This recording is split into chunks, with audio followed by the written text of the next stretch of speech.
Guys, just wanted to show y'all some active trades right now that the EA put us in. CAD JPY, this is live at our $300 account that we just started Sunday. CAD JPY in the sale right now. You see on the H1 time frame. These settings will be released once we launch January 1st, but the H12 is killing it too, guys.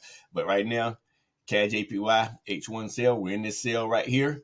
Coming down, we're gonna hit take. If we hit take profit, that'll be roughly on that one, that'll be roughly 87 bucks, right? So it put us in this trade. EURNZD, let's go look at EURNZD. EURNZD put us in the sale also, right?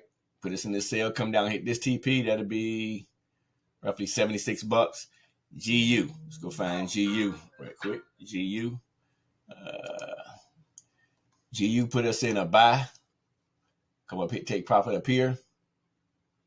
That'd be roughly, come on, get up there. Roughly 120 bucks on that one, guys. But the EA puts us in the trades, and we simply manage it. We simply just take the profit that we like, and manage the trades, guys. Now let's go look at the signal settlement. Once again, remember the EA puts the signals in the signals channel too, right? So it puts us in the signals channel too. So let's go ahead and take a look at the signals channel right quick.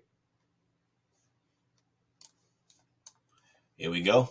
All right, so it put us in GU for the buy, CAD for the sell, EURNZD for the sell, along with some of the other trades we had earlier that we've already closed out in profit. Guys, so again, these signals are going to go into the signals group, so now you can manually trade them also.